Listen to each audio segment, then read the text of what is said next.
Mama's been hurting, 'cause Daddy's been down. Ain't nobody been working since the mill left town. They got two youngins not 10 years old, with $200 left in his billfold. And a week's worth of groceries is the price of gold when your whole damn country's been bought and sold. Whenever there's been hard times, it's always made hard folks who could get her to the other side and not let it be all she wrote. I'd love to live to be an old man, but God, you can take me a young one. Just don't let the land I love die so young. Of thee I sing,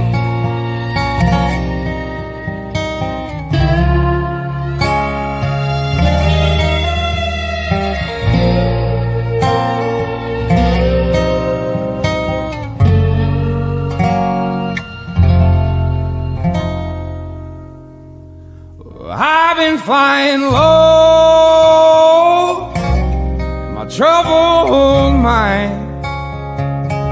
Get to digging me a hole my soul can't climb.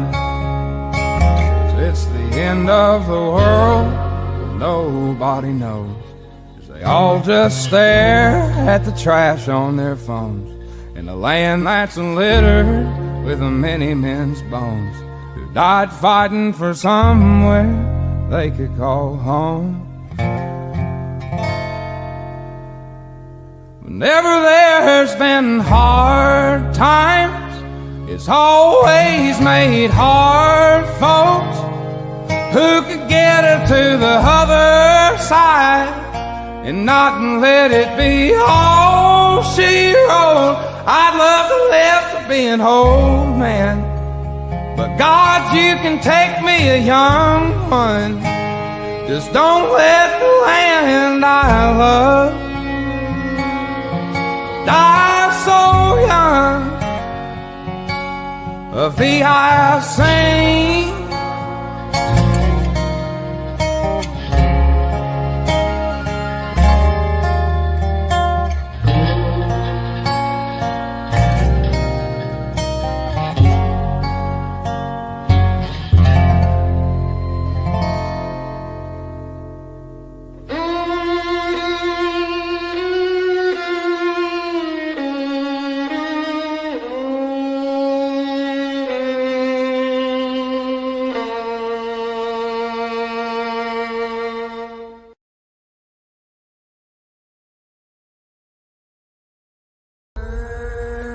flying high, you know how I feel.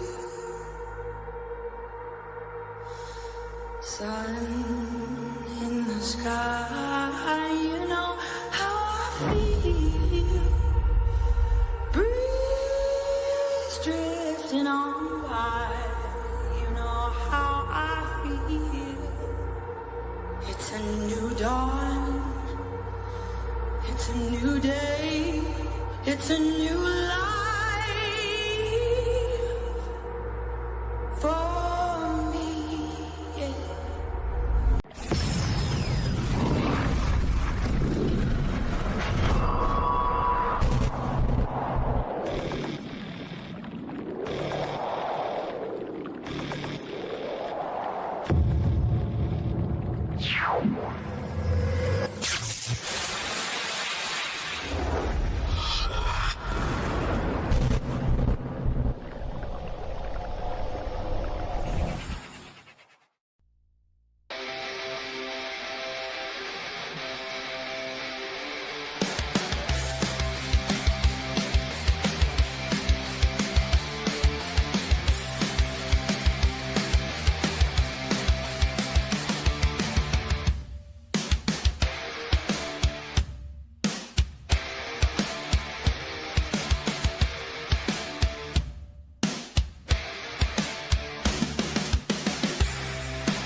What is going on, Hive? Today is July 7th, 2025. Got the audio coming in loud and clear. And I am happy to be back.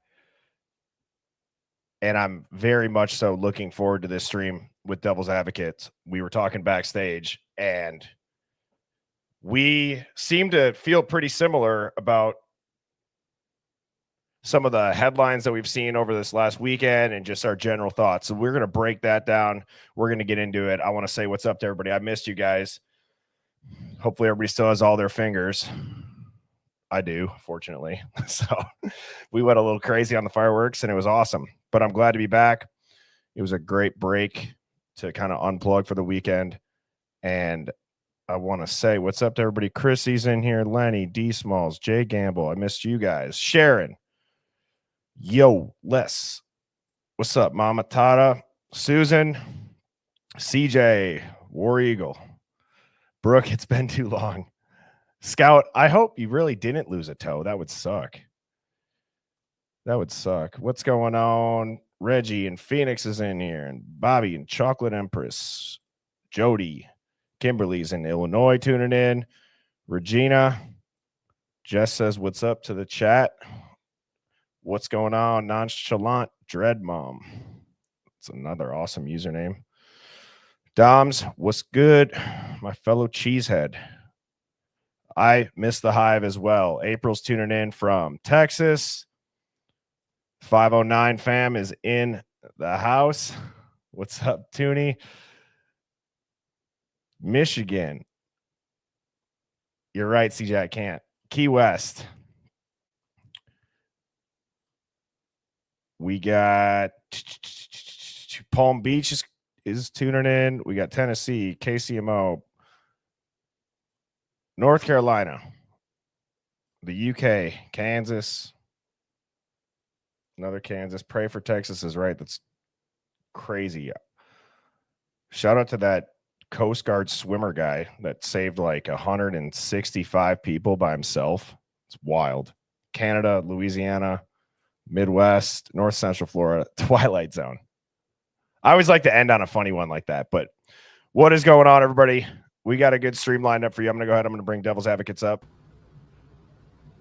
Hey. What is going on, man? Living the dream. Getting kicked in the teeth by all the people who are like, it's over, man. Quit talking about Kohberger. Oh, God. When we were sitting around the campfire and I had a couple fireballs in me, I just couldn't hold back. I just had to let it go. I had to just say, I'm so sick of reading the headlines and then having to listen to people who only read the headlines that are like, that guy was the most obviously guilty person ever. And it's like, I sound like a maniac around a campfire. Yeah. But it's just, it's hard to really fathom how on its face obvious this is just not like what we're being told happened did not happen, everybody. Yeah, I had somebody that did the whole like, thank God this is over. I knew 15 seconds after reading the headline when it first happened 2 years ago that what happened. And I'm like, well, good for you for really giving it some thought, though. I'm really glad that you spent some time really mulling that over, that you knew in 15 seconds what the outcome was. And 2 years later, you're like, congratulations. I was always right from the very beginning. Good on you. Good job. No kidding. Right, dude? I mean, one of the things that's really been hard for me to wrap my head around is like how everybody just believes it too. Like they fully believe it. And that's obviously one of the reasons why I started this channel, is because I typically don't believe headlines, or I could kind of read through the headlines. Yeah. And I'm not saying that I'm like the world's best teacher at showing people how to do it, but when you start asking the right questions about like, well, why would they say that? Or who benefits from that? Once you learn to do it, you can't not do it. Right. Yeah. And I pretty much, I mean, I can't 100% prove it, but like I kind of retired a while back, and there was a guy that I worked with that was super, I thought we were friends. But he knew what I was going to do, that I was going into YouTubing and stuff like that. And when I went back to go visit my old workplace, he treated me like shit, wouldn't even talk to me. And it turned out like he doesn't like that I do what I do. He's like, I think it's disgusting that you support people who are killers and whatever. And I'm just like, wow, like I had no idea that that's how you felt about things, but like, yeah, it's horrible. So yeah, I guess you could say I didn't lose a friend because it wasn't a friendship in the first place. If that's really how he views our relationship is. That's sad. That's Surface too level. bad, man, because it's such a simple way of looking at it. And clearly your guys' relationship in his mind must have been much shallower than how you viewed it. So Yeah. well, good riddance. Be gone. Yeah. And, you know, when I have this graphic up, framing Bryan Kohberger, I still think is too simple of a summary of what happened.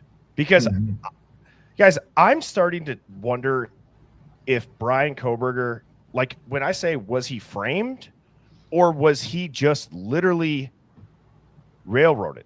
Like they're not framing him in a way. Like I know he's in prison now for the rest of his life, allegedly. No plea deals. But like, did they even frame him? Because there's no evidence on him. Yeah. I have a feeling like, where my gut stands is during the entire trial, I've made it vocals many times, and I'm not the only person who just didn't feel like Ann Taylor was up for the challenge. I'm like, she's just, she seemed intimidated by Hitler. She seemed weak with her arguments. She would drop the ball on things that we would see and be like, how the hell is she not bringing this up? And, I know that people would say like, oh, she's being super clever. She's laying down all the groundwork. And so I kind of went along with it for a while. I was like, oh yeah, I can see how she's going to bring this back up later on trial, but there is no trial. And then you have to ask yourself, was that always Ann Taylor's plan from the beginning, is get a plea and walk away from this thing? Like, she never intended it to go to trial. She knew she was her only job. I'm beginning to wonder, was her only job in her mind to just get a plea deal and walk away? That she never really intended to fight this in court anyways. But then how do you explain her standing up and saying, Your Honor, my client is innocent? Right. I mean, that's her job, right? That's her job is to presume that her client's innocent until proven guilty in a court of law. So, I mean, I would argue, I guess, that that's just literally what she has to say. That's literally her job, is to put on the presumption of innocence. But behind the scenes, she's paid by the same people Bill Thompson is. It's like these guys are paid by the state. She's paid by the state as well. So what was, in the end, it was all just a kind of a hey, let's just put this thing to bed. Now, granted, did we have to wait 2.5 years to do that? Maybe it took that long to convince Kohberger to take a plea deal. I don't know, but it makes, like I said, at the back of my mind, I have to wonder how effective a counsel he had, especially when you have a public defender who's paid by the state to get an outcome that is favorable to the state. One can argue that her job is to get an outcome favorable to the state. So yeah, and what is going on, Sherlock Holmes? It's funny, actually. Somebody sent me a screenshot from your profile for a Hive Mind find that I'm going to talk about here in a couple of minutes. That theory, you really pieced a lot of stuff together. That was impressive, and I think a lot of people had questions about that whole firefighter thing, and I think you gave a pretty reasonable, I'll say a reasonable stretch as to what could have happened, right? Like, if that was really what was going on, I think that Hurwitz has been behind the scenes way longer than we also expect. Was it you, Devil's Advocates, that said that when you were in the courtroom, or there was somebody, I don't remember who it was, but I saw a clip. Somebody was at the courtroom and they heard, like, when the cameras were off, Thompson, it was either Thompson or the judge apologized that Hurwitz had to be here. No, I didn't hear that. That wasn't me that said that. So, but that's also weird. Yeah. Like, hey, sorry you got to be here. This is just the biggest high-profile case in our state that's going on. Yeah. So, yeah. But so this is what I showed last time, Devil's Advocates. I sent this to you. Sherlock Holmes was talking about what his theory with witness protection and the plea deal kind of being a show trial is the Cliff Note version of it. But I thought it was odd that when I went to go back and look at the post to see what other people were commenting on it, it was gone. And, I think I can put 2 and 2 together, kind of like what he was saying, and read between the lines as to maybe why that had to get taken down. I mean, yeah, and probably can't talk about it, but I'm curious who asked to take it down. Like what? and was anything said about it. But again, I think he specifically said can't talk about it. So I don't know that we can answer that question. But yeah.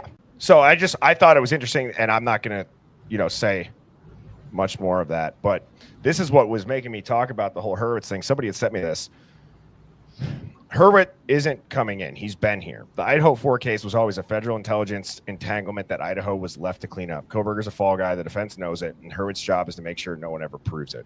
Courtroom's the stage. Hurwitz the director, and we're watching the show. And I think that my general theme of what tonight wanted to be is how when I first went live, I said, we need to call out exactly what is obviously happening right in front of our eyes. It's not like we're looking at this as if it's a legitimate court case. And I don't think we're looking at a legitimate case, guys. Like, it's not to say the documents aren't real. It's not to say the ceilings aren't real. I just think that we're trying to, fit a round peg in a square hole with what is going on. I just don't think it's there. what was the there was early indication somebody had said somebody pulled the national security argument about why things were gag ordered. Where was that put out that was true? Well, there was a reference in the court document to national security, and I believe it was also some sort of wording or language that had said to protect persons not named in case. Yeah. Right? So, dude, that from the beginning, Hurwitz is not coming in for a homicide in a college town. Yeah.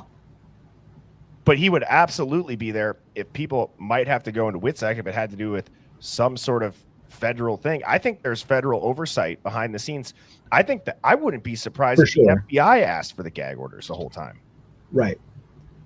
You know what I mean? Something's definitely, I mean, it's obvious, but something's obviously being hidden for a reason. So and it has been hidden very, very early. So there's a reason why they're hiding something, and they're going to make, and that's part of the reason why, in my opinion, we have a plea deal, is to make sure what is hidden doesn't accidentally come out in trial.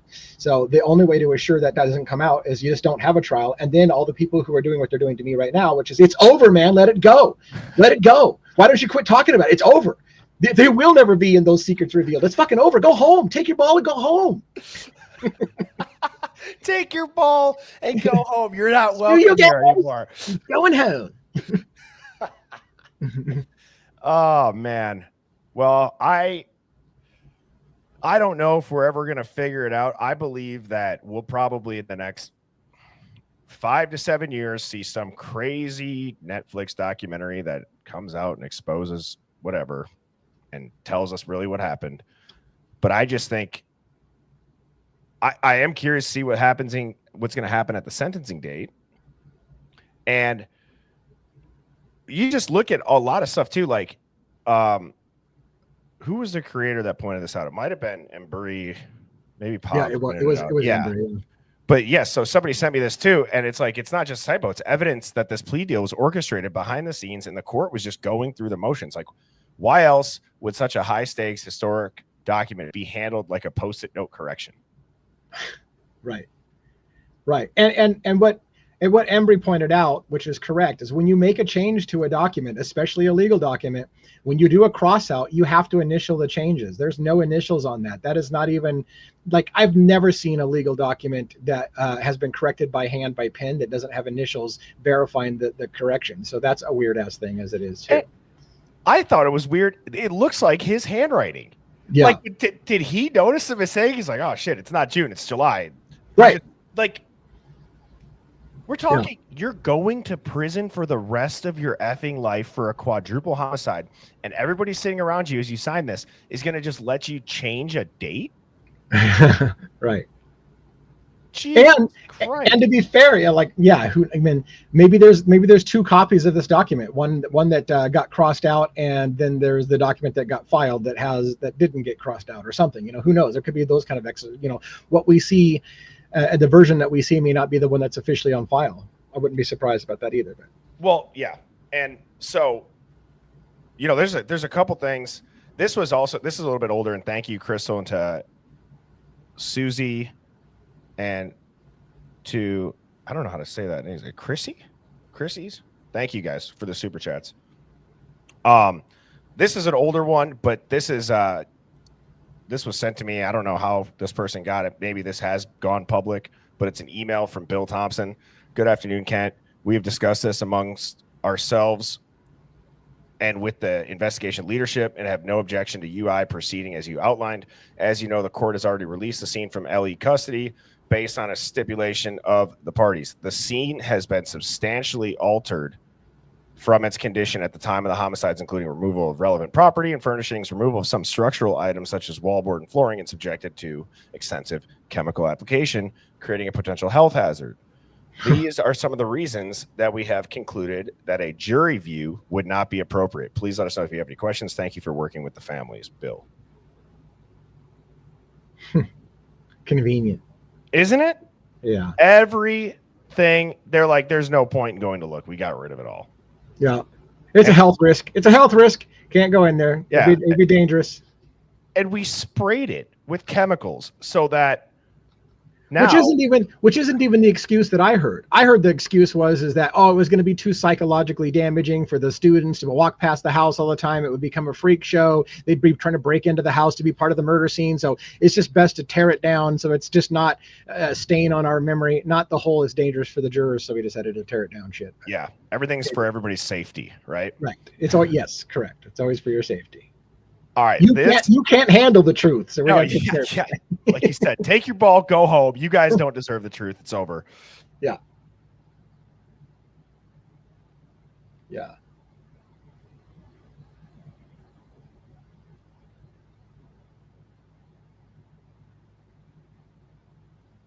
Uh-oh. Did we just freeze? I thought we just froze up. I didn't hear you talking. Yeah, we're back. You can hear me? Yes. All right. I thought you were just going super silent and thinking about things. Oh, no. Sorry if that froze, my bad. Okay, so this is interesting. This is an article from TMZ, so take it for what it's worth. But they do seem to piece together quite some coincidental things about a case that happened 29 years ago. And it says, I'll just sum it up kind of. The Bryan Kohberger plea deal. Oh, no, you're freezing up again.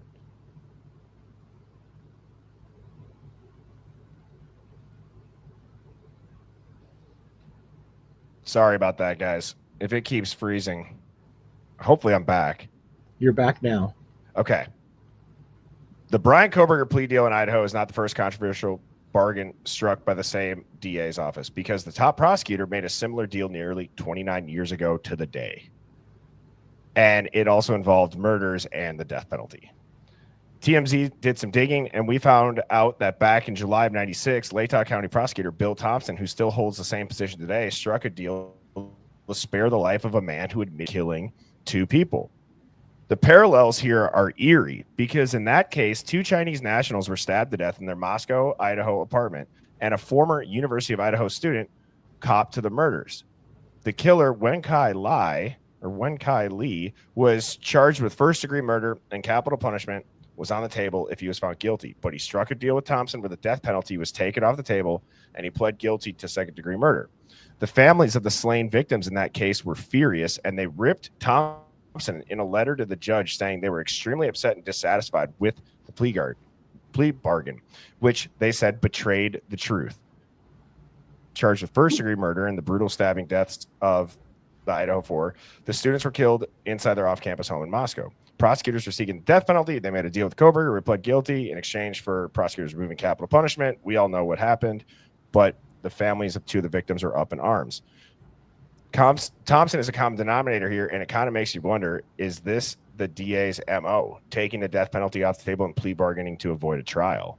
And at the end, he said as much back in 96, saying that the plea deal secured a conviction without the risk or expense of a trial. That is some dirty shit right there. Yeah. I mean, this is the thing that, I mean, I know we're beating a dead horse, but the truth, in my opinion, is the state would have never offered a plea deal if it was as rock solid as everybody has been told. Everybody in America says, oh my God, they've got him dead to rights. There's no way he has a chance in hell.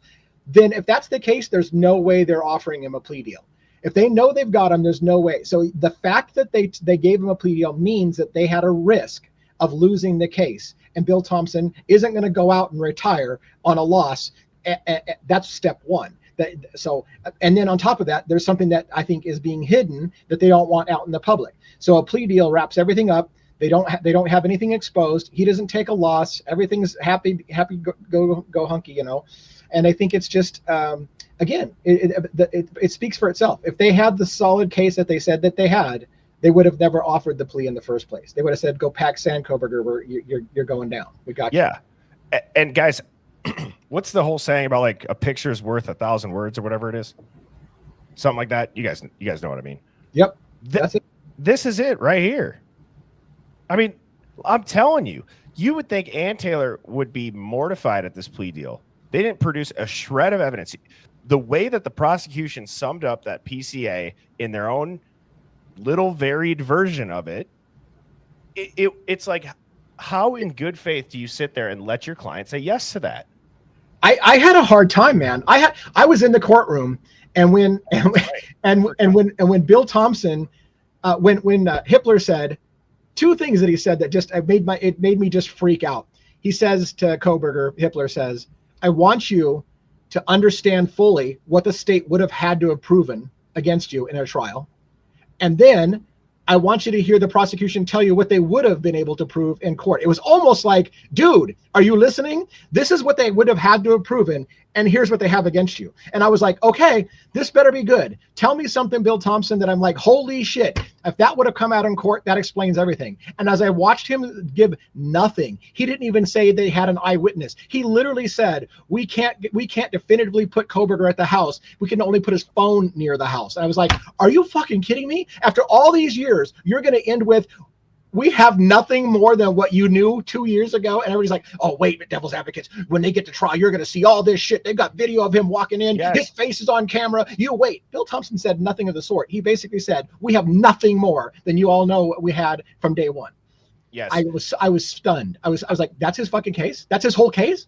What was the second thing that made you freak out? Was it when the judge also looked at Kohberger and he said, because I don't want you to admit to a crime you did not commit?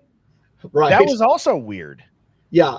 The one that bothered me the most and felt like a cover up in the whole thing was this statement. And I forgot how he worded it. He says, I want you to admit that you did the crime and that you did it alone. And I was like, you motherfucker. Of course you want him to say he did it alone. I don't think he did it alone. But you're saying part of this plea deal is I want you to say not only did you do it, but you did it alone. So we can put that to bed that there's anything else and nobody else is involved. You did it and you did it only. And that's what I want to hear you say. You did it and you did it alone. It's like, of course.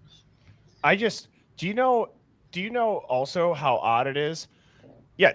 They're not like the amount of people that the entire trial or leading up to this, whatever we just watched, was to your point of they have so much evidence. You're going to see it in the trial. It's going to come out. You guys are going to go look so stupid. It's like the way that he summed it up is like, yeah, well, we have circumstantial evidence, but I'm going to do my best to make it sound like it's not circumstantial. But I'm also going to admit to everybody, while we admit it was a very dense, college-aged population, and there was the one tower, and we can't put them close to it. And although we didn't see, like, it's just.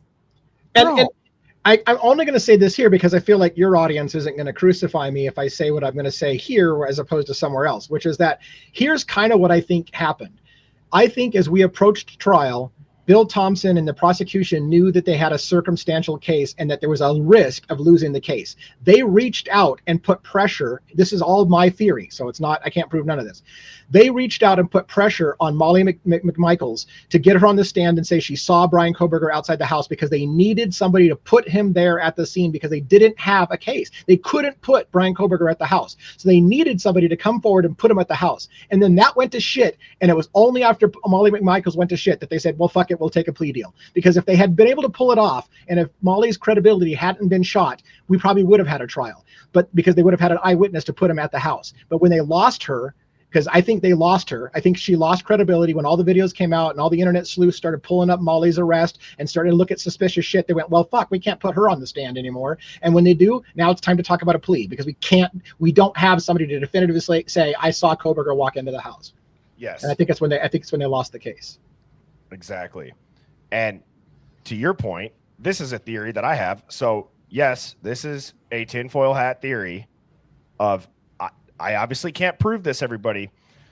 I went back and I watched the video because there was some controversy around, was the video doctored when it came to the sentencing, and when the judge said, how do you plead, to murdering Xander Kernodle, a human being, and Ethan Chapin, a human being. He did say it all 4 times when he was asking Bryan Kohberger yes or no. However, when it came to the guilty plea, where he had to say, how do you plead? Guilty, not yes or no, but the actual plea part, he only said human being for 2 of them. And we've looked into why that could be. Now, you look at Steve G not being in the courtroom. Everybody thinks he was. Devil's advocates, you were obviously there. Steve G was not in the courtroom, and you saw the guy that everybody thought was Steve sitting in there, but he did not. Yeah. I to clarify that too, I want to say, because it was funny. Somebody was challenging me on that in a recent live I had, and they said, well, Steve Gonzalez was there. I mean, everybody's talking about it. He was there in the courtroom. He's on camera. He's sitting. And then they told me where he was sitting. And I said, hold on. I was in the courtroom. So if you're telling me where he was sitting, let's look. So I did on a live, I typed up a picture of the courtroom, and I was lucky enough, we got a screenshot of the guy, and they said, see right there, that's Steve Gonzalez. I said, nope, that's not. I'm glad I saw it with my own eyes. I can see why you think it's Steve Gonzalez, because it does kind of look like Steve Gonzalez from that image, but that absolutely was not Steve Gonzalez. First of all, that was where Kohberger's family was sitting. There's no way in hell Steve Gonzalez is sitting buddy with Kohberger's dad and mom. That's who that person was sitting with. It was Kohberger's parents and his sister. That was not Steve Gonzalez, but it does admittedly look a little bit like Steve Gonzalez. But I'm glad that I saw, because when they said, yeah, that's him right there, I was like, okay, good. I'm glad we can put this to rest, because I can guarantee you. And on top of that, I saw a video later of Steve Gonzalez on the porch or on the steps of the courthouse, and he was wearing a different colored shirt. So he wasn't even in that colored shirt for the trial. So I can personally say definitively Steve Gonzalez was not in the courtroom. So that's where, again, my whole tinfoil hat thing of people go, why is Steve G not in the courtroom for this? Well, if let's say that whole, again, I'm speculating on the human being thing, but it wasn't read for Maddie or Kaylee. So is that why Steve G legally got away with breaking the gag order? Is that why Steve G's not in the courtroom? Guys, that's the stretch. That's obviously what we do on the stream. So again, this stream might not be for everybody. If you're going to get pissed about that, it's not meant to offend anybody. The judge. I want to tell you another thing. By the way. I just finished reading Howard Bloom's book, When the Night Comes Falling, and I recorded my thoughts on the very last chapter. One of the things that came out in the chapter was about how Steve Gonzalez, along with his private investigator, was investigating the thing because he didn't trust the feds. He didn't trust Moscow Police Department. He needed to know for himself. He didn't think they were doing a good job. Steve, through his investigator, got a lead on somebody who was, how did they word it? That knew exactly what happened in the house. I think it was Bethany Funk. The FBI, according to Howard Bloom, told Steve Gonzalez, let it go. You will not contact that person. You will be arrested if you try. That is a confidential informant. You will not pressure them. And he was like, he was ready to sit down and say, look him in the eye and say, tell me what the hell you saw that night. And the FBI stepped in and said, we will arrest you, Steve, if you talk to that person. Do not talk to them.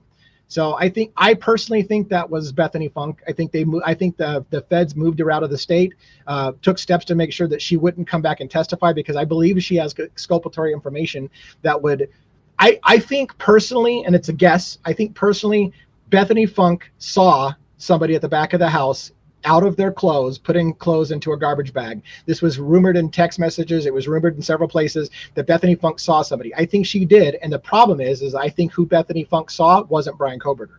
And if she had been allowed to testify and put under oath about who it was she saw or that gave a description that didn't match Kohberger, the case would be over. And their answer was take her and put her in custody, put her in protection, and help her fight being extradited back so that she doesn't go on the stand. And if it looks like we can't, here's the thing, if it looks like we can't keep her from testifying, fucking take a plea deal. Don't let that shit come out.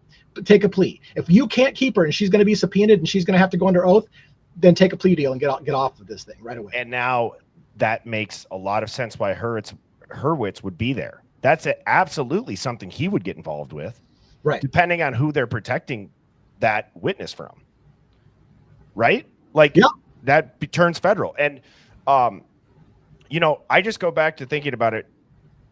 To wrap it all in a bow, you have no murder weapon, no motive, can't place him in the house, no direct contact with the victims. It wasn't a sexual crime. He didn't stalk them. Right. And they've said all of this. That is the reality of it. Bryan Kohberger, it does not make sense, everybody.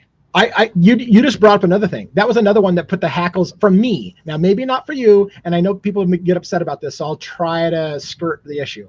I thought it was telling that Bill Thompson said, I want to make it clear there was no sexual element in this case. And I thought, isn't that fucking interesting that Bill Thompson feels it's necessary to make sure everybody knows there was no sexual component to the crime. I think that was done for a reason, because there's alternate suspects, that there's an indication that it has some kind of personal thing of a sexual nature. And he's like, I want to make it clear there was none of that, which was hopefully to put that rumor to bed is what I think that was for. I agree. And think about all these douchebag experts that come out and say, he's an incel, he's a loner, he's did this was 100% sexual crime. Like, dude, there was literally no evidence of that. When you want to talk about there's no evidence in this case, right? And they want to say there's so much evidence. Okay, well then fine. At least we can have a give and take. Show me the evidence of anything sexual that you guys absolutely drilled that narrative into people's heads to now. That's the only thing that people parrot is right. It's so wild. And it drives me nuts that they've repeatedly said Bryan Kohberger had no connection to any of the girls in the house. We have no evidence whatsoever there was any connection whatsoever. And again, Howard Bloom's book ends with, here's what happened. He went to the Mad Greek restaurant, which we can't prove. He saw Maddie and he became obsessed with her. And then he had to kill her because he couldn't have her. And I'm like, there's no fucking connection. They literally said it on the stand. There's no connection between Bryan Kohberger and any of the girls. But yet we're going to still go with the narrative. And this is what drives me nuts the most. We're going to hear this 5 years from now. I'm going to hear somebody pop up. Well, yeah, he was obsessed with one of the girls in the house, and I'm going to lose my shit. I'm like, are you kidding? 5 years later, we're still talking about he's obsessed with one of the girls in the house. They already said it wasn't true. But you know what's weird? You just said something that just kind of sparked a thought, which is it looks like a crime of passion. Yeah. But there's nothing that Bryan has that would create him to have that passion to do the crime. So when you break it down that way, yeah, it absolutely looks personal.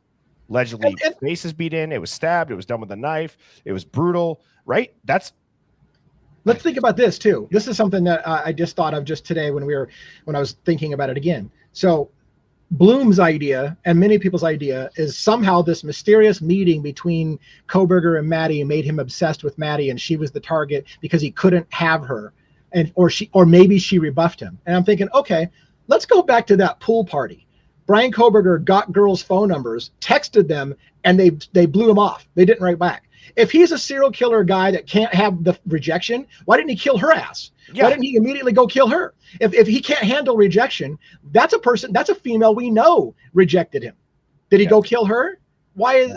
It doesn't make sense to me. It doesn't make sense. And we've talked about this on the stream too, just because you brought that up on that text message that the girl gave Dateline to show about when Bryan did follow up with her that next day about going hiking, right? Yeah. And he was saying, like, I really enjoy that activity. And I've said the guy was effed either way, because he could say something very nice and cordial about a conversation, or he could have been like, yeah, your ass looked great in that bikini. And now he's even bigger of a creep. And the thing that gets a little overlooked is that even she, on that same episode, I think it was the Dateline episode, right, where they talked about the hiking thing, even she said, I don't know why I didn't write back to Kohberger. It's not like he was so creepy, I got this weird vibe that he was a killer. No, nothing like that. It was like, I don't know why I didn't write back. She didn't say she didn't like him. She didn't say that she didn't find him attractive. She just said, I'm not sure why I didn't, but thank God I didn't. But it's not like she didn't even say I got creepy vibes from him. She's like, I don't know why I didn't write him back. That doesn't sound like she's terrified of the guy. And guys, I hate that I have to say this. If I am wrong, then I'm wrong. And if Bryan did this, he's a piece of shit, and he should be shot and pissed on, right? Like that's a terrible, heinous crime. Nothing that I've seen, and with all of the other shit that we've dug into and quote unquote speculated on, makes me feel like I've heard the real story in this case. At the minimal, I don't think that we know the real story of this. I do not think that this kid transferred schools, did it because of the crime of passion, did it with a K-bar, left the sheath, made every simple mistake in the book, but yet he's such a criminology genius that of course he could get away with it. And now he takes, I would argue, the stupidest plea deal of all time. How do you, dude, if you could say, oh, he's afraid of the death penalty. Do you know how many appeals he would have? Do you know how much other, it's just, Have we talked about the theory about the plea deal being to protect his parents? Have we talked about that, you and I? Oh, no, we haven't. So there's a thought process going on that the morning of the killings, Bryan Kohberger called his father allegedly and spent an hour on the phone with him about 6 o'clock in the morning. It's come out in later investigations that call may have been to a phone number registered to his father, but it was actually his mother that he talked to for an hour on the phone right after the timing of the murders. Now, where that goes is, the speculation is, did Bryan Kohberger do something like this? Mom, I fucked up. I got into a thing. I've done something. I can't tell you, whatever the case may be. Maybe he confessed in some way on that hour call right after doing something. It was like, I fucked up. I'm in big trouble. And if they held that, they might be threatened for accomplices to murder after the fact, because they withheld that information from law enforcement during the investigation and stood by their son and didn't tell anybody. Did someone then lean on the parents and say, not only will your son go to jail, but you're going to jail as well because you knew about it? And did that factor into the plea deal of like, well, now they're not going to just go after me. Like maybe Kohberger would have been willing to take his chances by himself, but now they're threatening to throw his parents in jail as well. So did that factor in? Yeah, maybe. And I think Euphoric 7 made a good point. Like Bethany called her parents also, but the news didn't make a big deal of that. Right. I wonder if, see, this is where I go back to like, because I saw a lot of people in the Hive saying like BK could be a Fed or he's in WITSEC. If he's a Fed, like, do you think he'd maybe be calling his mom being like, hey, here's my assignment. I'm about to be the worst person in America and crucified and absolutely drugged through the mud, and our lives are over, Mom. By the way, I'm talking this out loud for the first time right here. Here's another thing. Steve Gonsalves said on the steps of the courthouse when he was on his interview. By the way, I don't know if you know. Anyways. I don't even know where to start. So before the trial, at about 7 o'clock in the morning, the courtroom was going to open at 8. I was in line since 3 o'clock in the morning. At 7 o'clock in the morning, I had media come rushing up to some of the reporters. It's hard to explain, but there was media that came with, like, Fox News had like 5 reporters there. One was in line with me to go into the courthouse, and the rest of the team was outside. So somebody from Fox comes up to his Fox reporter standing in line next to me, and right in front of my earshot says, hey, we just got word Steve Gonsalves is going to make a stink in front of the courthouse. He's coming to make a protest on the steps of the courthouse. And the guy's like, holy shit, where should I be? Do I go into the court or do I stay out here for Steve Gonsalves' shit show? So that was all happening right before we went into the courthouse. Now, I decided to go into the courthouse rather than wait for the shit show on the steps. And so I missed the entire shit show. But when I saw the video later of Steve Gonsalves, and allegedly what I was told happened is Steve Gonsalves walked his wife Christy up the steps of the courthouse and then turned around and didn't come in and left. But the media ambushed him. And a statement that he made in front of the cameras really struck me as really interesting. We know when his parents booked their flights. And they said, what do you mean by that? And he goes, that's all I got to say. We know when you booked the flights.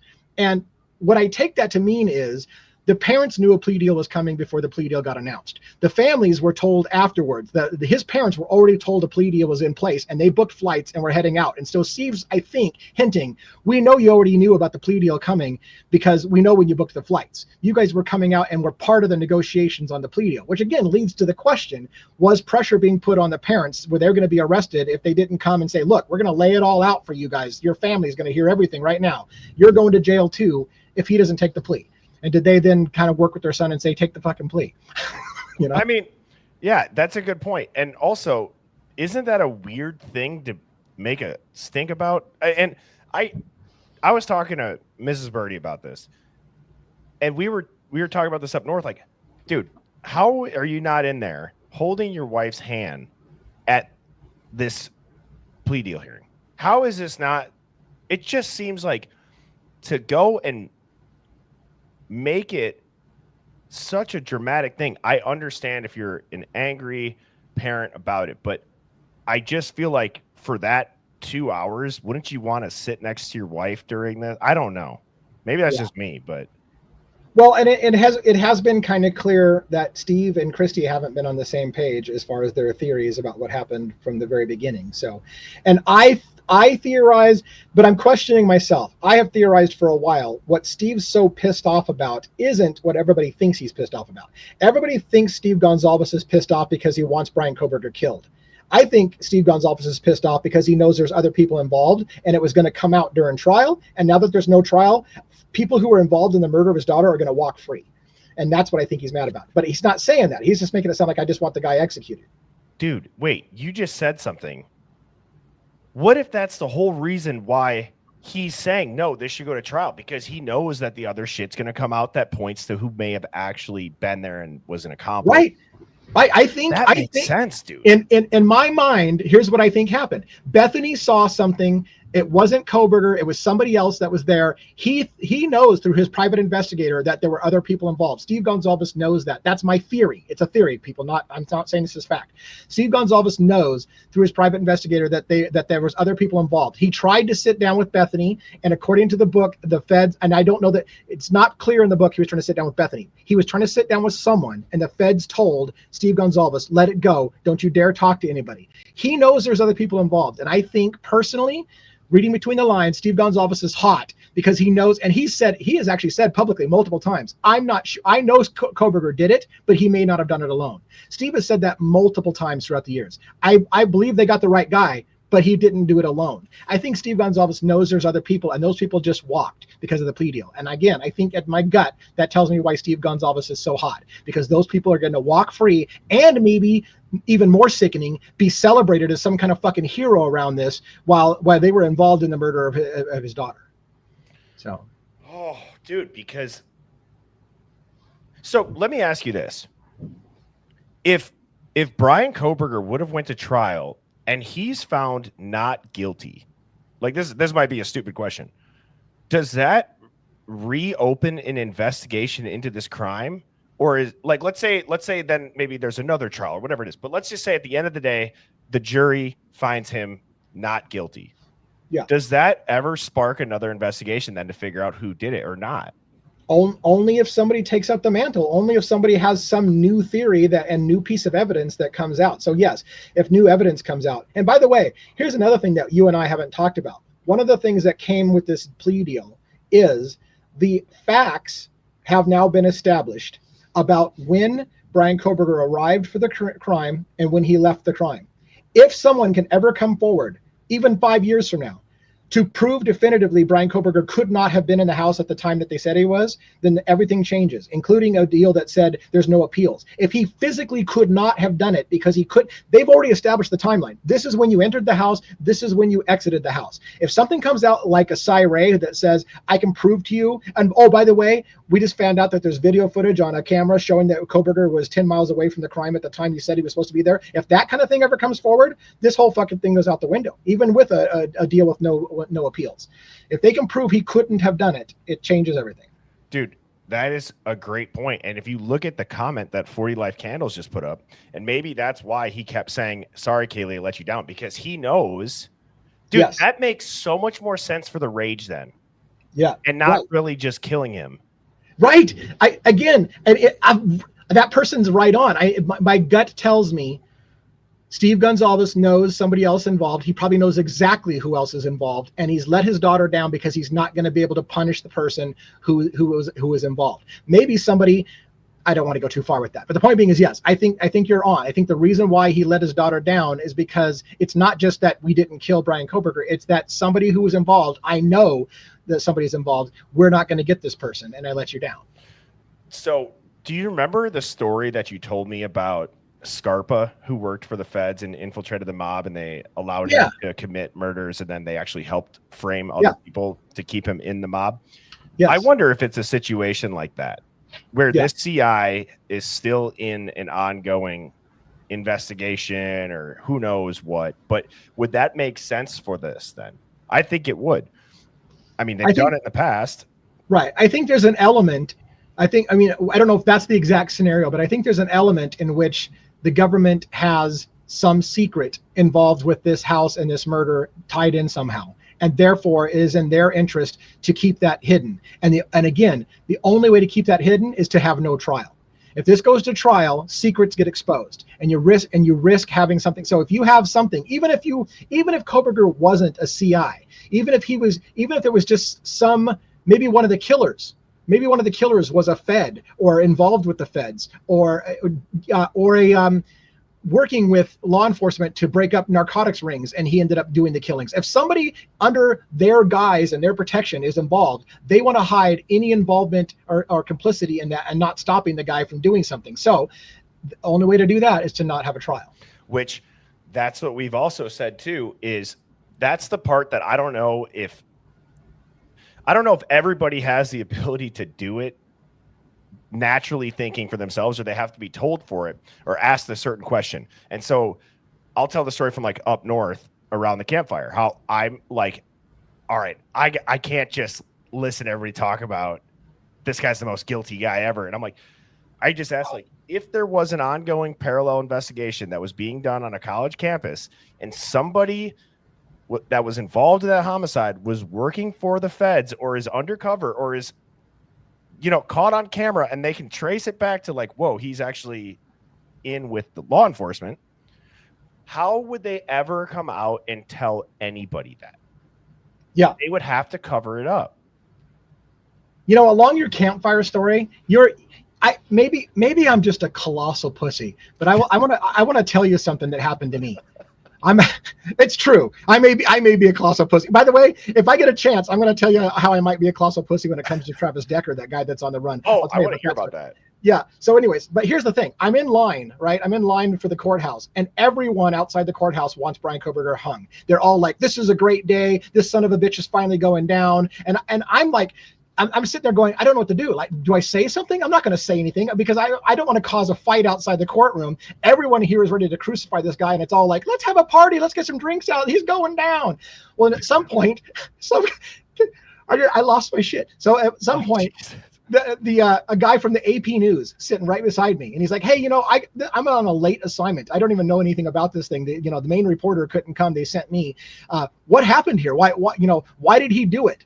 The Fox guy says without dropping a hat. Well, you have to understand, he was obsessed with one of the girls in the house, and he couldn't have her. She rejected him, so he went and killed the whole house. And by the way, he took a picture of himself in his murder garb and his black hoodie after the killings. And I'm like, do I have to fucking educate the press on what the facts are in this story? Like, I'm literally hearing the press get everything wrong. That black hoodie wasn't even from that night. And yet he's like, oh yeah, he took, and the AP guy was like, holy shit, are you kidding? What a sicko. And I'm like, I don't know what to do. Like, because if I correct them, it may turn into a lynch mob on the front steps of the courthouse. I mean, granted, so you didn't say it? You did say it? I didn't say shit. I even let a guy laugh at me. I had a guy laugh at me in my face because I had my hat on with Devil's Advocates, and he looked at it and he was like, you're a dick. And I'm just like, am I gonna get into a fist fight that was in the elevator? Am I gonna get a fist fight in the elevator with the guy half my age and because he's laughing at me in my face for wearing a Devil's Advocates hat? I don't know. Yes, I don't know. I would be like, all right, you can laugh at me for thinking he's innocent, but if you're gonna make fun of my hat, now I have to. Now it's on. Yeah, get over here. Oh man. So what happened with the Travis Decker thing? Oh, so all it was. So this is crazy. So I don't know if people know this story, but Travis Decker, he's an Army veteran who murdered three of his daughters, his three daughters, after, allegedly. Again, we don't know for 100%, but we believe he murdered his three daughters and then went on the run. He's been on the run for a month now. But anyways, we believed that he was heading towards the northern border. It would happen up very close to the Canadian border. He had Googled going to the Canadian border, or how to get a job in Canada. So everybody thought he was going north. And I kind of jokingly said, what if he goes south? Well, here's where the kind of got crazy. So I'm checking up on the story. I'm like, holy shit, is he still on the run? The last sighting they had for him was a family that saw him at Bear Creek Campground at the Sawtooth Mountains. And I'm like, that's fucking right where I'm at. Like, I'm really close to that. So I looked it up online, and where I go hiking all the time on a regular basis is the Eagle Cap Wilderness, which touches the Sawtooth Range. And there's literally trail systems that connect the two. And so I asked Google, I did some chat GPT shit. I'm like, hey, if a Decker was on the run and wanted to come into Wallowa, could he get from where he's at by trail systems? Yes. And it would be outside of a law enforcement's eye. It would be a great place for him to hide on these trails. And he could literally go from where he's at right now and drop down into my hometown. So the pussy part comes in when I was saying I'm a pussy is right. When I go out hiking, I wear a handgun in case I get mauled by a bear or attacked. I want to at least have a fighting chance. Or if they half maul me, I'll shoot myself, whatever the case may be. Jesus Christ. Right? So I'm just being blunt. I tell shit like it is. Right. Yeah. So anyways, so I'm thinking to myself, what if I came across Travis Decker on the thing? And I'm thinking to myself, you know what he would see? He sees an old fart with free ammunition. And he's like, well, fuck, that old fart's got a gun. I got a gun now. And I'm thinking, this guy is trained in survival and combat skills. I'm trained in like computer games and internet porn. I have no chance against this guy. So I'm thinking I'm a dead man if I meet up with Travis on the road. So that was where I'm like pussy, because everything about me is like, if Travis Decker sees me, I'm a dead man. He's just going to take my gun and that's going to be it. I'm not going to shoot the guy because I don't even know if it's him. Like, I couldn't fire on the guy because he changes looks like he changes underwear. I don't even know if I'd recognize him. So I guess I get to die if I'm out there camping, or hiking. I mean, do you think you would approach him and be like, are you Travis Decker? Fuck no. Yeah, like, you know what I would do? Yeah, what I would do is if I saw him, because my hike is usually about 4 mile hike. If I saw him and I'd pass him, I would have I would look like, hey, how's it going? There'd be no recognition on my face that inside I'm going, holy shit, was that Travis? And then as soon as I'm out of view, I'm hoofing it. I'm running a million miles an hour, and I'm down to the ranger station, and I'm like, get everybody, let's go. We need everything you got. They're just like, bring everybody. Who is this maniac? Which, I feel like maybe there could be a situation, devil's advocates, where you could do a citizen's arrest and be a hero. You can approach him and you can say, put your hands on your knees. You're surrounded.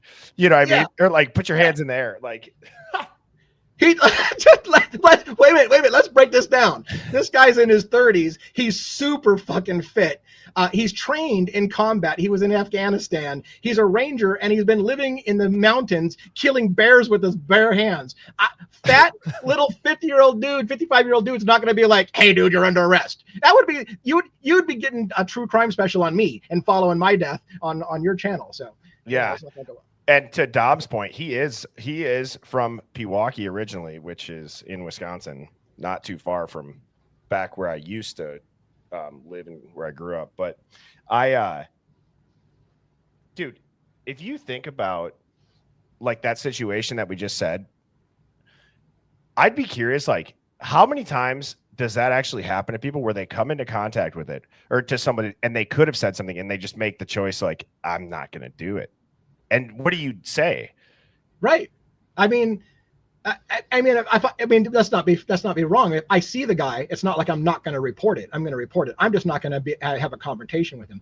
At best, I might turn around and follow him from a distance if I could do so in a way that doesn't look like I'm following him, so I can keep my eye on him until I get him, because I don't want to lose sight of him and say, well, I saw him, but he's on the loose again. Like if I somehow could follow him, but again, this is it's not going to happen. I think it's going to take 10 days for him to get here if he was heading this way. So I still got a little way to think this out, but yeah, I don't think that's going to happen. But yeah, I do think about those. Like, what if I did see him? What would I do?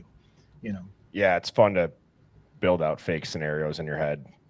And if you knew for sure it was him definitively, and I have a gun and he doesn't, would you do something? maybe. But if he gets within hand's reach of you, you have to shoot. You can't let him get, because if he gets within closing distance of you, then you have to be willing to kill somebody. So that all those things go through your head. Like, am I really going to confront him? Because if I confront him, I have to be willing to shoot him, because I can't let him get close to me. You talked about hiking, and then I'll get back to the slide. I just want to make this point.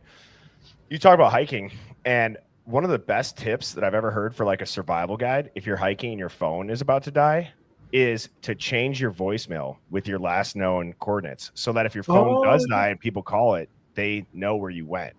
That's awesome. Yeah. Isn't that smart? Yeah. Unfortunately, that my entire hike is 100% out of cell phone coverage. The entire hike, from the second I hit the trailhead, I have no service all the way till I'm back in town again. So I got nothing. Yeah. Well, you would have been screwed probably, but I'm glad you're here. And that would have been the most epic headlines ever to see you. You had gone out there to sit in at Bryan Kohberger's trial. You're on my streams we do a stream together Monday nights, and now you're the hero that would have taken him down. I got to tell you another thing that's funny about. We talked sometime about, one time we talked in the crazy part of the night about how we might not even be a real thing, that we might be like, like this whole existence may not be real, that we may be just imagining. I told my wife one time, she did not like this. I said, she was like, you need to be careful what you say. Somebody might hunt you down and try to kill you for what you're saying. And I was like, to be honest with you, that's a really cool way to go. Like, I could see myself in the afterlife by like, you know what? How did you go? You died of old age? Well, I got shot by a mass murderer. So fuck, I win the lottery. I had a more interesting exit than you did. Oh my God. I mean, that's kind of crazy to think about. And I can see why your wife didn't like you saying that, because it's terribly morbid. I don't want her. I don't want her getting hurt on the way out. But sometimes I think to myself, I'm willing to have an interesting way to go. That is a weird thought. It's a little depressing to think about. So dude, to wrangle this back in, and Hive, thank you for letting us go off on those tangents. We enjoy it. I found this video. I don't want to just play this whole video, but I want to show you guys if you're interested in watching it, because it's a little bit longer. Okay, so and I'm going to open up this link so I can show you guys. It's interesting. It's from True Crime Forensics. Now, what I thought was very odd is, dude, we've watched this footage so many times, and in the windows, there's people that are pointing at the car as it's leaving and driving on the Dateline footage. Have you ever seen that? No, I do. This is just super odd, and he talks about it. I heard about it. Yeah. So this is True Crime Forensics video. I had it marked. Shoot, and I just clicked off. Oh, here it is. I'll play a little bit of it. It looks like suspect vehicle number 1. And then back on. So at 356, the people here on this side of the window are gone, and they're back over here on this side. King Road at 3:56 a.m. And you see more movement from the body.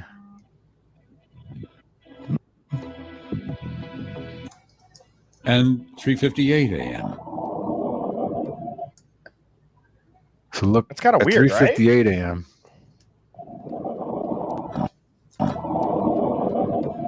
All this leads me. You can see the head turn right there.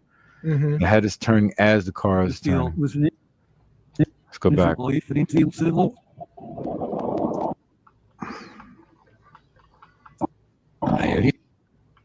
8 a.m. All this leads me. See? The head turned. So, like I said, you guys can go watch it. It's a little bit longer, and it's a lot of like breaking down the footage, but I thought it was a really thought-provoking video, and it got me thinking, like, because the biggest argument and the question I don't know how to answer, devil's advocates, is maybe on its face, it's like, why would he ever admit to this and do a plea deal if he didn't really do it?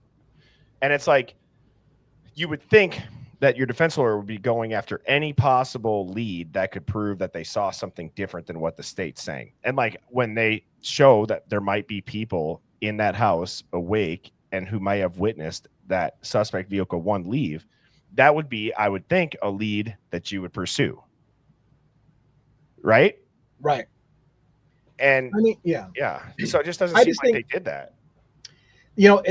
the part that a lot of people don't like to hear, and I realize I run the risk of pissing off some people who watch my channel as well, which is that there is a strong possibility Kohberger was involved. He just wasn't the only one. And so the plea deal can be, it's like, well, it's not like I wasn't involved. So taking a plea isn't like, it's not like I'm totally, like if you were totally innocent, you could be like, there's no way in hell I'm going down as such a monster. But if he was involved and he did something monstrous, but he's just not the only one, you might be like, there might come a scenario when you would say, well, there's others involved. If I get out of here, I'm a dead man because they're going to know I turned on him, whatever. I mean, there's lots of scenarios where you can say where he might be like, well, fuck it. I mean, I did do something. And is it that big of a stretch to say I did it all?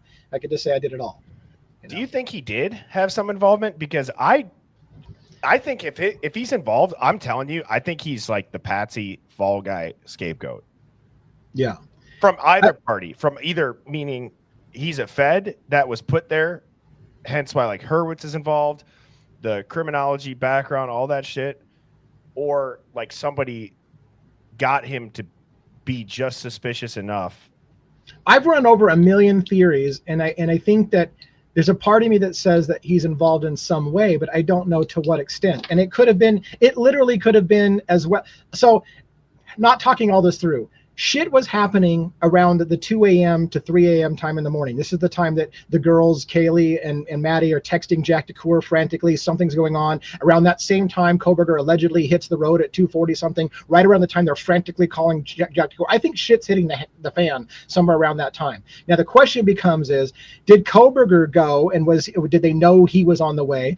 Did somebody was on the way and Kohberger was involved in taking someone to the scene? Did Kohberger literally show up at the end to help clean up? And maybe he didn't get involved. He was just, I'm going to help clean up because I know a thing about forensics and I can help you clean up. So maybe he didn't have the balls to go do it, but he knows how to clean up a crime scene. So there's a million scenarios in which Kohberger could have been involved in some way, either dropping someone off, going there after the fact. Maybe he did show up after the fact. Maybe the murders happened around 3 in the morning, between 3 and 4 in the morning, and he showed up only during the window to do a little cleaning and head out. Like there's a million scenarios in here in which he's part of it, but not the killer necessarily. Yeah, I mean, shit. I don't know. Everyone's always said, oh, he's a cleaner, oh, he's a getaway driver. But yeah, I think there'd be more. We'll never know. I just think there'd be more evidence for either of those than what we've seen too. I agree. Yeah. The story that they have does not make sense. And again, I'm sticking with, for the moment, I'm sticking with Steve Gonsalves's outrage is that there are other people involved and they're going to walk because there's no trial and it's never going to come out. And I think what he said, one of the things that Steve said, remember this, I can't remember how he worded it, so maybe I'm reimagining it in a way that it wasn't said. He said something to the effect, you wait until this goes to trial, you're going to be blown away what's going to come out in trial. Could it be because Steve Gonsalves knew that the extra accomplices were going to come out in trial? Maybe he always felt Kohberger was one of them, just not all of them. And he's like, you wait till you see what's going to come out in trial. It's going to blow you away. So I can't remember how he worded it, but he indicated that there was a shocker coming. And I remember I said, bullshit, Steve Gonsalves, anything that's going to happen, we already know about. Well, maybe not, because maybe there was going to come out during cross-examination and things like that. Right, exactly. And I think he said, you're not going to, like, don't believe the speculation that you're about to hear. And I think it was actually pertaining to some of the roommates. Yeah. And dude, I've always thought about too, like everyone talks about how that black jacket being on the fire hydrant might have been Maddie's. Right. And I'm like, did they run? Like everyone's like, oh, it might have went down outside. Like, did Maddie and Kaylee escape? And then that's what they're being protected for. That's why in the court documents, it doesn't say human being. I don't know. Yeah. The human, I mean, you kind of hinted, but I didn't really tell you. The human being thing has bothered me. Lots and lots and lots of people ask me about it. What do you think, devil's advocates, about the fact that, they only said human being on 2 of the victims? And like you said, same thing my wife said, the first time it was all of them were human beings. It was only later that it didn't become. And I said to her, the problem I have is, what are you implying? That they weren't human beings, that they were aliens, that they were fictional characters? Like, what exactly would it mean, even if it wasn't just a slip? And again, the other thing is, some of these documents are written by more than one person. So could it be Hitler was literally reading something that had been prepared, and 2 of the people were written by one person and 2 were written by another, and they didn't have the human being part? Like, there's a million excuses you could have. I don't know how I feel about it, other than everybody wants me to, like, say what though? Like say what? That they weren't human beings? Like I'm not sure what it would mean that he didn't call two of them a human being. I don't even know where to go with it. It's only when he read the actual plea deal part, when he had to plead guilty or not guilty. So that's a hell of a mistake. It's a hell of a typo. Yeah. It's a hell of a non-correction. It's a hell of a, I do it right the first time, but not this one time when it matters. Right. I hear you. I mean, I get the same. I had the same tinfoil hat collection you do, so I get it. I just don't. I just haven't felt comfortable yet with like saying, "Oh, that makes," because that's usually what happens when I have a gut feeling. I'm usually like, "Oh, here's what probably happened," and I don't have that. Like, there's not a part of me that says, "Oh, I know why it would have been done that way." That's the part I'm missing, is that gut hunch that says, "Now I know why they said it that way." Palantir's Gotham platform is used by government agencies, including the FBI, for data analysis and tracking. Thank you for the super chat. That's a great point. Palantir's come up quite a bit. All right. What else did you want to talk about tonight? Because I have kind of a tinfoil hat conspiracy that has to do with this case itself. Or actually, should we just watch this quick? Not this. Sure, yeah. Let's watch the plea deal and let's listen to how he says it for people that maybe don't know what we're talking about real quick.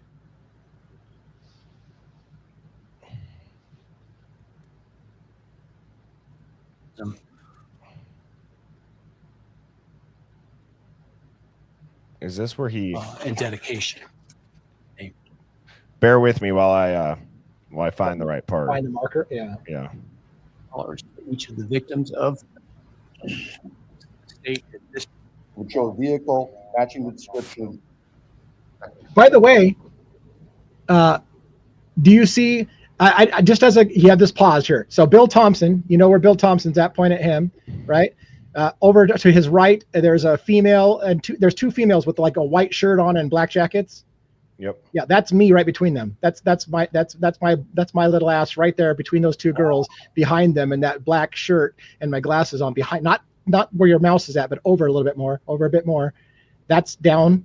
Down, over to the right or to the left, other way. There. Where the hell are you? Right here? Right there. Right in between these two girls. I'm right in between those two girls back there. Wow. Not there, but the right to the. It was point being, no big deal, no big deal. I was just saying, I was there. I know you're like, oh yeah, I see that. You're like Sasquatch. You're like the blurry figure that never really existed. No, that really is me. I was right there.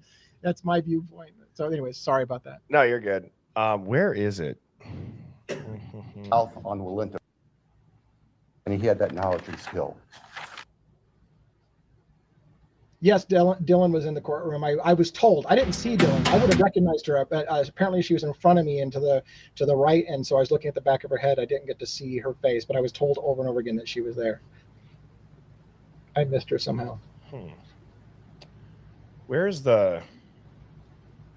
That was another weird thing, by the way, for those who are curious. Like, I only saw one family come into the courtroom. A lot of them apparently had gotten seated hours before we got seated, and only one family filed past us, which I thought was weird. But that is weird.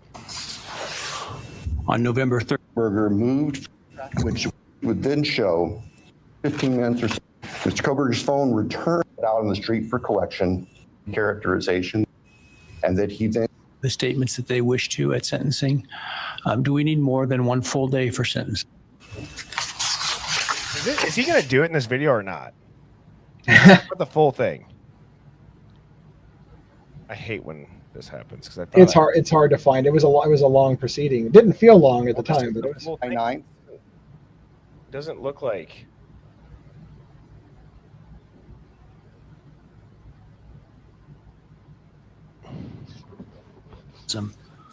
And dedication. As to count 4, here we go. Being with the intent. Second here. All right. Can you hear it, DA? Yeah. Mm-hmm.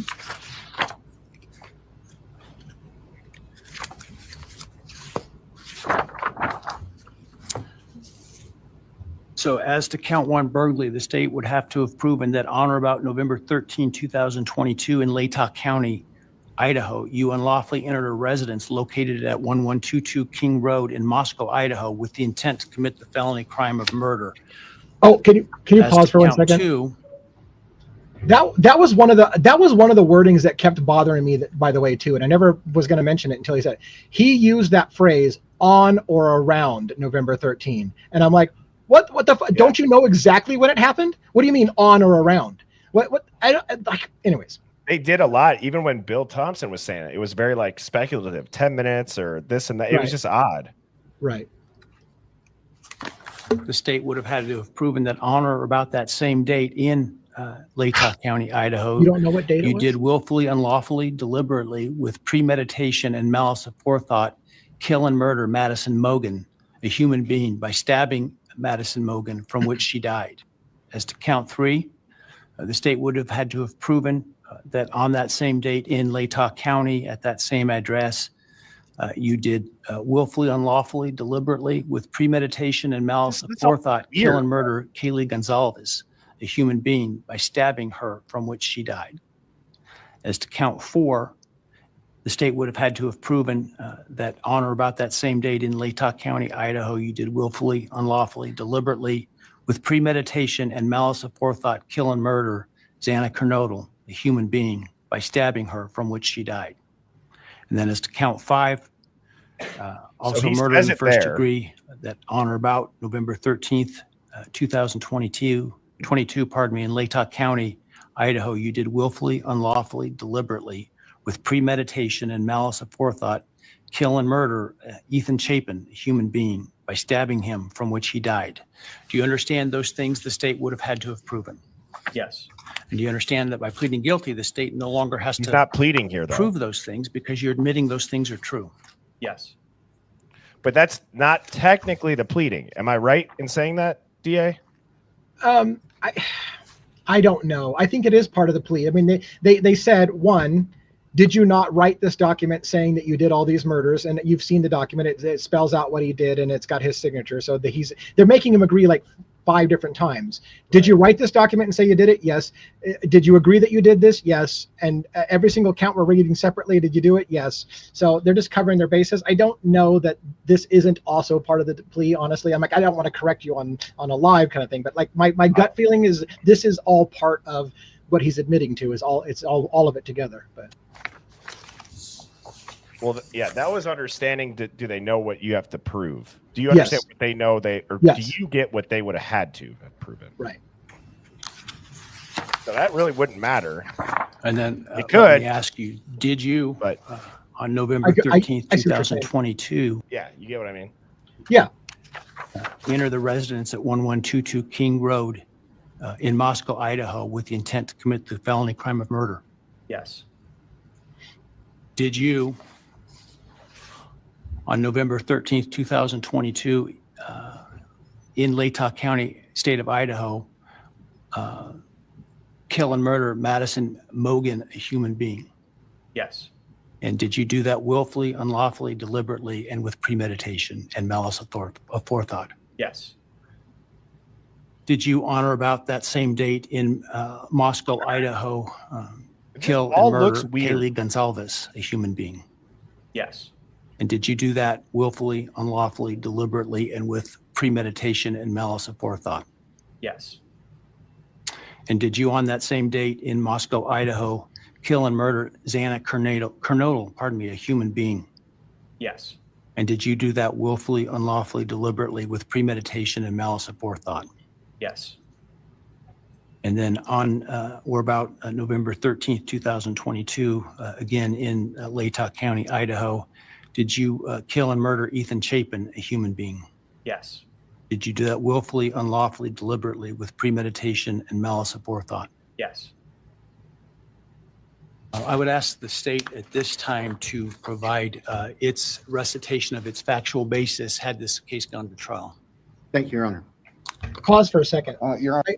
I had a question being asked, and maybe everybody knows it. I just want to make it clear for everybody to 100%, because maybe you all know it. But in the screenshot, I don't know if you ever saw to the far left of Bill Thompson, way out there far, because what you're seeing in here is the media and the public is what's sitting behind Bill Thompson.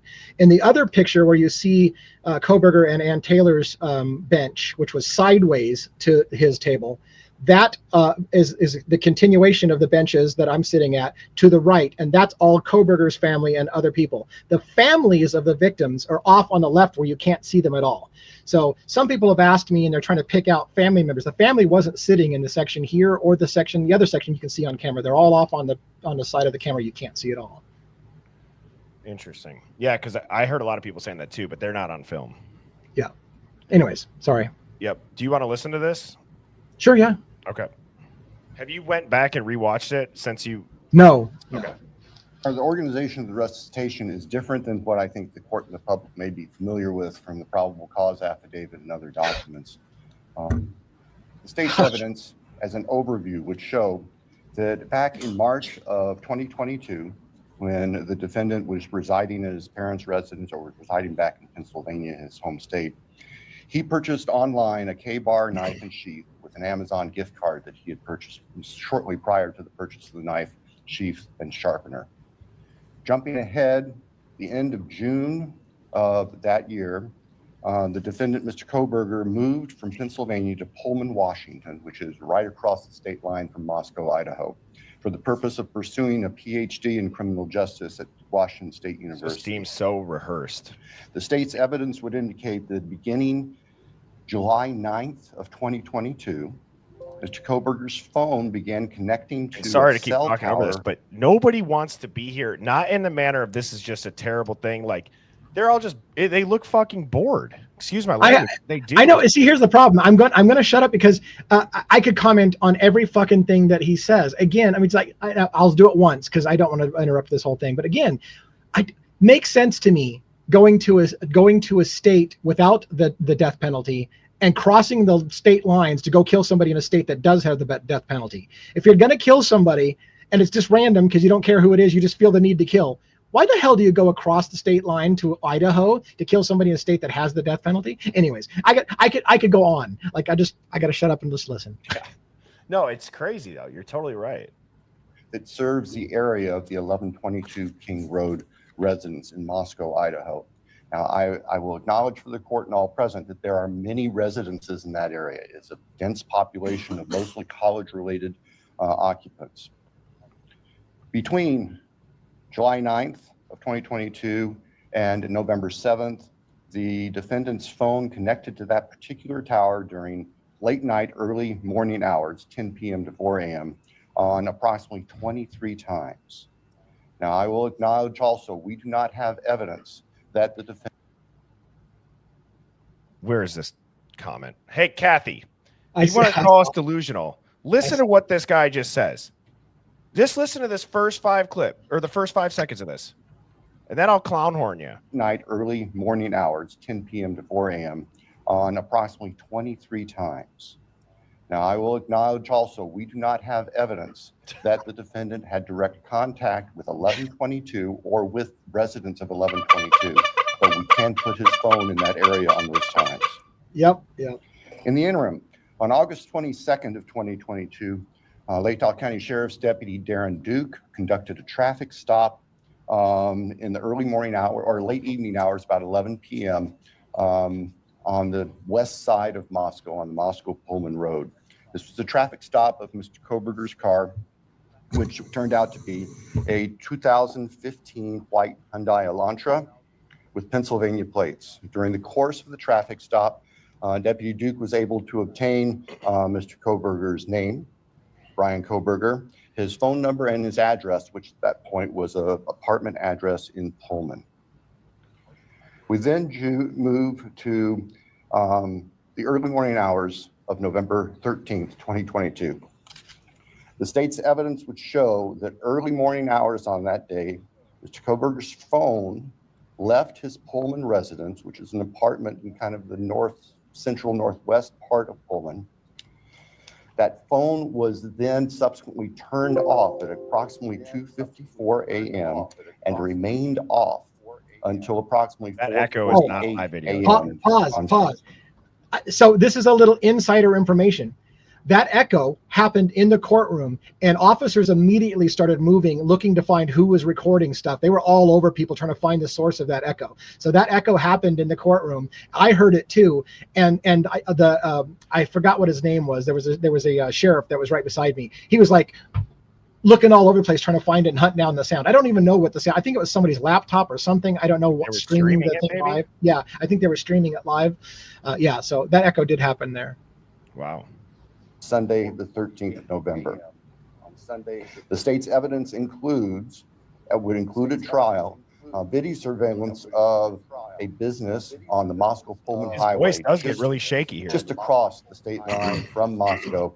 It would show a vehicle matching the description of the defendant's Hyundai Elantra entering Moscow at approximately 3:02 a.m. Stop. See, this is funny. Those officers in the back, there's 3 officers in the back. They were all looking around trying to find that sound, and here he is moving up to go. That's funny. How I remembered it. Sorry, I digress. But I just watched the officer heading to go look for the sound of that echo. That's hilarious. Surveillance that the investigators put together from businesses and residents then show the defendant's car, the white Elantra, as I've described, circling the 1122 King Road area, that neighborhood, starting around 3:30 or so in the morning. Comes into the immediate area of 1122 King Road, which is actually on a dead end, and then leaves several times. And approximately 4:05 that morning, the defense car had entered that area, was leaving, stopped at the intersection of King and Queen Road, did a U-turn, and the state's evidence would show that the defendant's car came back and parked behind and above the 1122 King Road residence. The state believes that its evidence would then show that the defendant entered the residence of 1122 through the kitchen sliding door on the back side of the residence, which is the side of the residence that would face the area above where the defendant's car was parked. Defendant entered the residence, went to the 3rd floor, and with a knife, killed Madison Mogan and Caitlin Gonzalez. The defendant, as he left that room, for whatever reason. Did you think it was a little bit weird he got emotional? A little. Yeah. A little. I mean, whatever. I get it's. I mean, to be fair, I'm a softie, so if I was having to read in front of the families how their kids died, I would probably break up a little bit, to be honest with you. But yeah. Ended up leaving, or the sheath for a K-bar knife was left on the bed next to Madison Mogan's body. And I can jump ahead. That sheath was tested by the Idaho State Police Forensic Lab, and single source male DNA was found on the snap of that sheath, as well as blood from both Kaylee and Madison and other trace evidence. But it's important to note single source male DNA was on the snap of that sheath. I don't know if you want to do this, but I have to say this. Oh no, I don't have to fucking say shit. I'm going to say this. Yeah, you should. Right. So we talk about how the knife sheath was found on the second pass, and that's not a huge thing because again, at this point, nobody knew who Bryan Kohberger was, allegedly, and so in any kind of theory where you say it was planted, you're thinking, well, did they literally plant something within moments of the crime? I don't think that's what they mean by planted. Follow the logic. The sheath was gathered up in evidence and it's headed off to Othram Labs under escort by police. Othram Labs couldn't return a hit to Kohberger. And it was only after that that the FBI took over and made the connection to Bryan Kohberger. That's where you get the planted thing. It's not that the knife sheath was planted.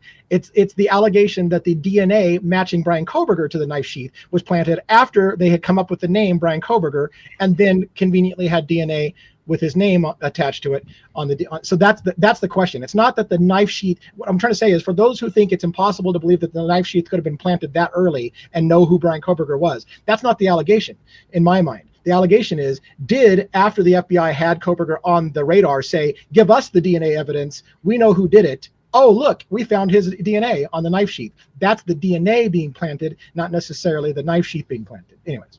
Could be. Could be. And, dude, I just don't understand how we get so many people that can't at least logically think about it for 2 seconds. Just think about it enough to have it maybe in your brain occur. You know what I mean? Like, so many people can't even just get themselves there mentally to think that could happen. Right.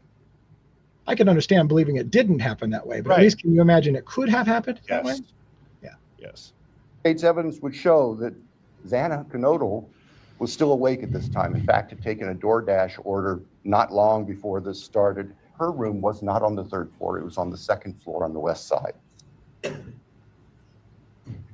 As the defendant was either coming down the stairs or leaving, he encountered Xana, and he ended up killing her, also with a large knife.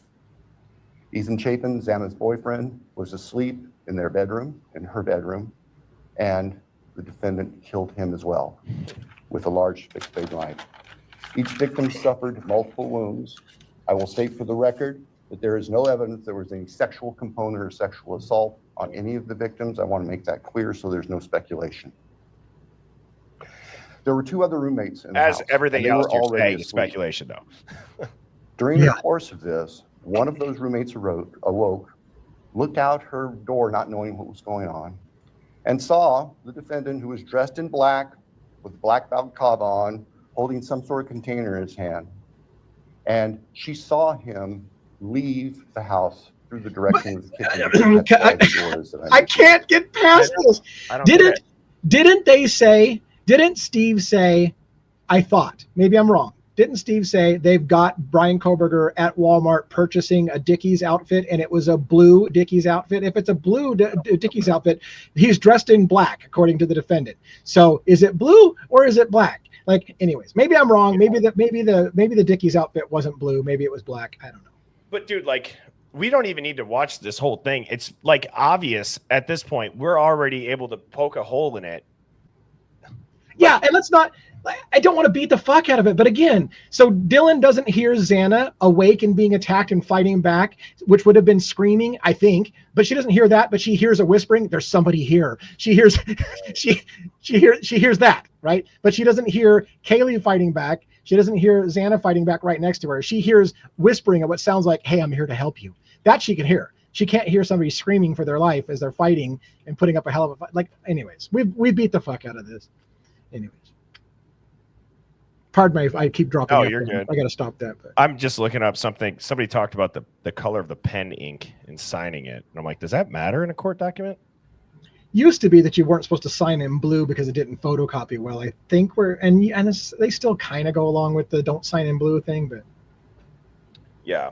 Well, dude, either way, I was going to say, to kind of wrap this up, our goal of the stream was to just kind of call it out on its face. It's a very obvious, like, it doesn't, if it was as straightforward as people wanted to say it is, everything else in the court would sound straightforward, and none of it is.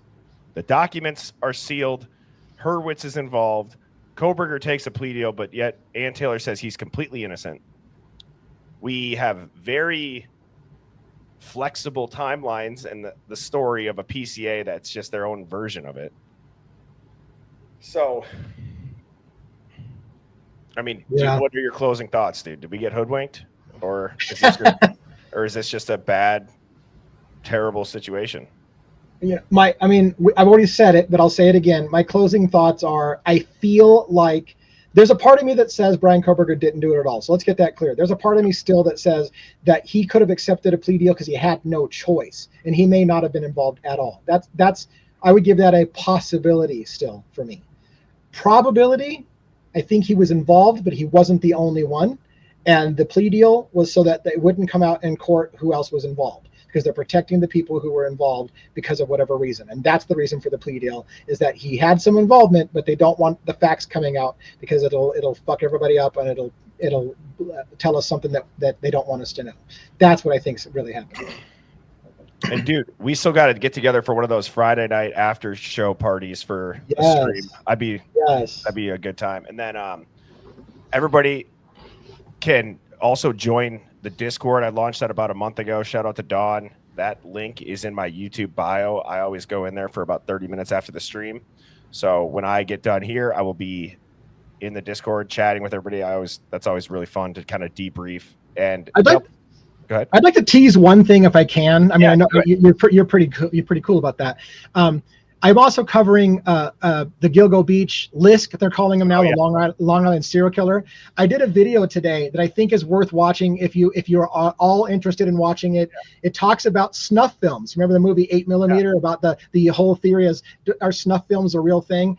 There's police officers, the chief of police who was found supposedly with a snuff film in his possession, who knew Rex Heuermann, the serial killer, and took steps to hide law enforcement's investigation into Rex Heuermann. So that's a video that I put out today. If that intrigues you, check it out. I think it's pretty interesting. Give you a little whet your appetite as something to kind of sink your teeth in while we wait to see if we're ever going to find out anything more about Bryan Kohberger. Yeah, 4 hours ago it was just posted.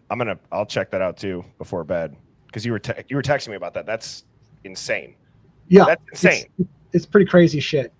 Oh well, dude, I always enjoy having you on. I look forward to Mondays, and like I said, let me know about maybe this upcoming Friday night if you do it each Friday, or if you only do it once a month. I do it every Friday. So you're welcome any Friday. Hopefully we can pull it off this week. And if not, we'll get it in there here sometime. Yes. And then also Hive, we're going to be doing the second Hive Mind Roundtable. I will have those dates by the end of this week. I will be live every weeknight. I don't have anything that should interrupt the schedule of 7 p.m. Central each week. And yeah, with that being said, I appreciate it, DA. And if you don't have any closing thoughts, we can wrap it up. Other than just thanks for having me on again, and help. Thanks for. I know that I get feedback all the time that people love seeing the two of us go together. So I hope that continues and that I don't wear out my welcome. But either way, thank you, sir, for bringing me on your show and giving me some time to run my mouth. Oh, I look forward to it so much, and I think it's awesome, and I'd like to continue it for the foreseeable future. I think the Hive likes it as well, and maybe you should pop into one of our Discords one of these nights. Yeah, Discords. So for sure. But okay, Hive, I'm glad to be back. Like I said, I hope everybody had a good long holiday weekend. You have all your fingers and toes and nobody blew them off on accident. Who was that football player that did that? Was that Jason Pierre-Paul or somebody that blew his hand off on the 4th? Anyways, hopefully you didn't do that to yourself. DA, I will see you next Monday. And Hive, I will be back on tomorrow night at 7 Central, and I'll be in the Discord in 10 minutes. So I will see y'all there. Later. Cheers, everybody. Birds flying high, you know how I feel. Sun in the sky, you know how I feel. Breeze drifting on by, you know how I feel. It's a new dawn, it's a new day, it's a new life.